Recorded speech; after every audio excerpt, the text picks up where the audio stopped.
Fala pessoal do nono ano, tudo bem com vocês?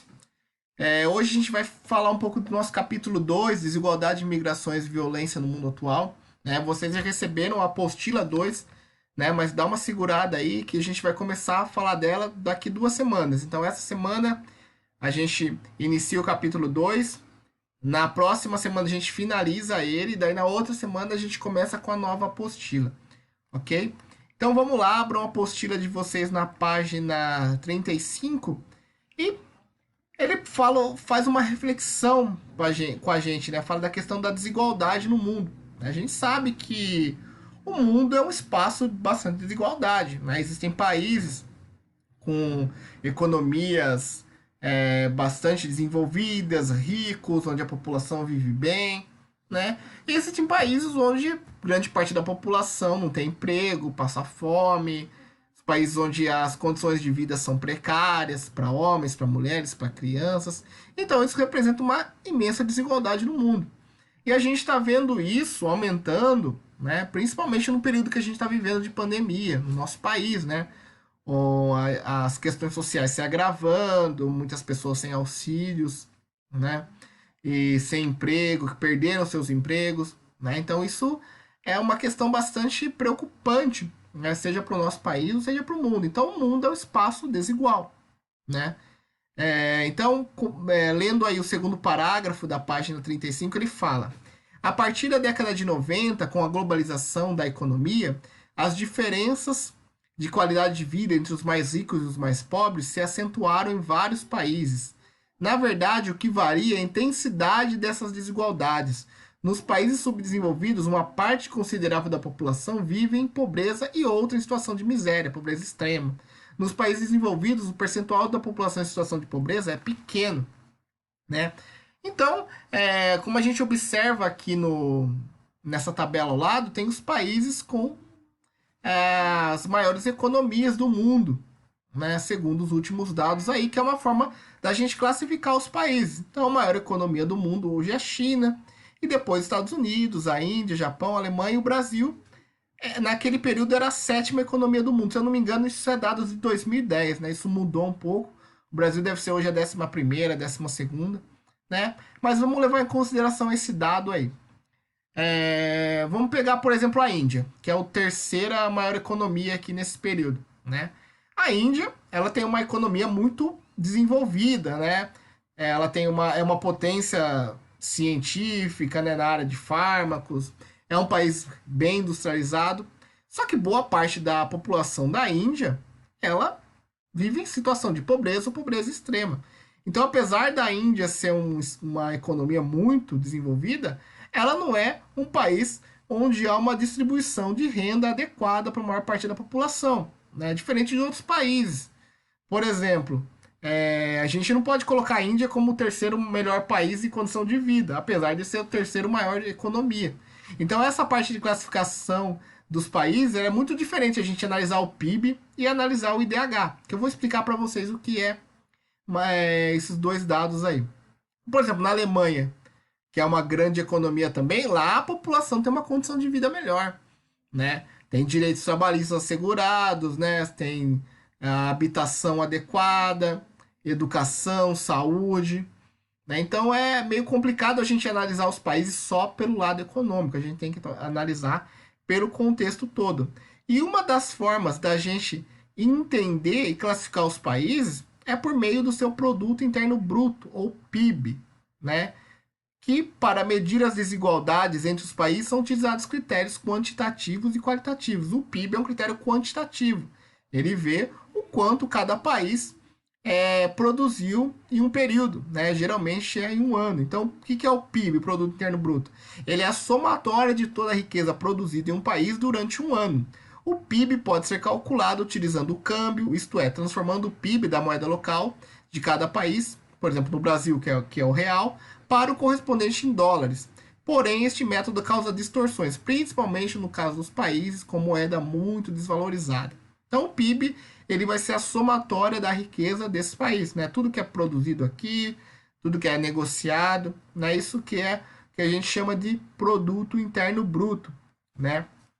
E uma das formas para a gente entender a questão da avaliação da riqueza é entender a renda per capita do país, né?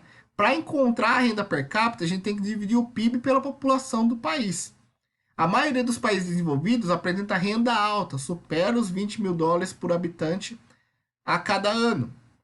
Por exemplo, Luxemburgo, que é um paísinho pequeno lá na Europa, apresenta renda per capita de 110 mil dólares por habitante. Então eles pegam tudo que é produzido e dividem pelo número de habitantes. O Brasil é classificado como renda média, com aproximadamente 11.300 dólares por ano. Então vamos pegar 11.300 dólares por ano no câmbio atual. Vamos até calcular aqui o câmbio atual do Brasil. Câmbio hoje. Então vamos pegar o câmbio do Brasil. Hoje o dólar está saindo 5. Vou pegar o dólar comercial aqui, 5,14.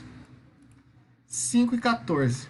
Então aqui está falando que são 11.300 dólares por 5,14. 5,14, que é o dólar hoje. R$5,14. Vezes 11.300 dólares por ano. Teoricamente, é o que o brasileiro ganha no ano, 11.300 dólares. Então, vezes 5,14 vai dar R$58.082 por mês. Dividido por 12. Então, a renda média de um brasileiro, segundo o PIB per capita, é de R$4.840 por mês. R$4.840 por mês é a renda básica de um brasileiro. É claro que algumas pessoas ganham mais que isso por mês, só que a esmagadora maioria da população ganha menos. Então, se a gente entender essa questão do PIB só pela essa questão do Brasil, do país, só pela questão do PIB per capita, é um dado que não vai apresentar a realidade, né? Então, o indicador do PIB, ele mostra apenas algumas questões aí relativas à economia, não a realidade de um país como um todo, né?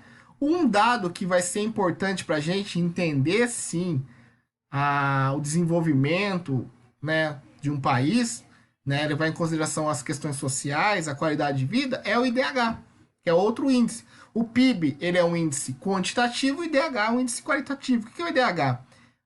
O IDH é o Índice de Desenvolvimento Humano. É um indicador que combina os dados de renda per capita, expectativa de vida, média e anos de estudo. O IDH é divulgado anualmente pelo ranking dos países que sofre frequentes atualizações, né? O IDH é um índice que varia de 0 a 1. Quanto mais próximo de um país estiver, mais rico, mais desenvolvido ele vai ser. A população terá melhores condições de vida. Então, os países que apresentam IDH muito alto, que é o IDH próximo de 1, é a Noruega, a Austrália, Nova Zelândia, Estados Unidos, Irlanda, Canadá, Japão, Coreia do Sul, Singapura, Catar e Emirados Árabes Unidos. Já no segundo categoria, os países de IDH alto, esse IDH muito alto. Já o IDH alto, vem o Brasil, vem o México, Venezuela, Colômbia, Rússia, Turquia, Arábia Saudita. IDH médio, China, Índia, Paquistão, África do Sul, Paraguai, Marrocos. IDH baixo, que são os países mais pobres, nem Bangladesh, Iêmen, Afeganistão, Serra Leoa, Níger, República Democrática do Congo e Zimbábue.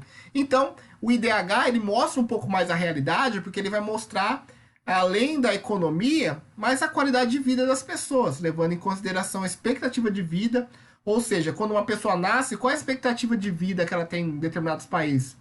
Nos países mais ricos é 85 anos, 86. Nos países africanos, subsaarianos, muitas vezes não passa dos 50, né? Leva em consideração também a média de estudo da população. Quanto mais uma pessoa estuda dentro de um país, mais desenvolvido esse país. A pessoa acumula mais conhecimento, tem melhores condições no mercado de trabalho e por aí vai. Então, hoje, pessoal, passei esses dois dados para vocês, que são importantes, tanto o PIB pela ordem quantitativa, o Produto Interno Bruto, e o IDH pela ordem qualitativa, que é o Índice de Desenvolvimento Humano. Então, vocês vão responder as questões aí na página 36. Vocês respondem a 1, a 2 e a 3. Deixa eu ver a 4. Identifique os países do continente americano. Pode responder a 4 também. A 4, vocês vão só comparar essa tabela aqui, né? Identificar os países. Então, 1, 2, 3 e 4, na página 36. E na página 37, vocês vão responder os 5. No que consiste o IDH? O que é o IDH? Aqui ele se refere a comparar o Brasil com os países desenvolvidos e alguns países vizinhos latino-americanos. Né? Então, será que o Brasil se compara, por exemplo, com Noruega, com Dinamarca? Ou será que ele se compara com Paraguai e tal? E Uruguai, Colômbia, por aí vai. Então vocês vão falar o que IDH e depois comparar o Brasil. Qual é a situação do Brasil perante os outros países aí? Se ele é um país de alto IDH, de muito alto, de baixo ou de médio, ok? Então são essas questões que vocês vão responder da 1 até a 5. A 1, 2, 3 e 4 na página 36 e a 5 na página 37. Então é isso, nono ano. Ficamos por aqui e até a próxima.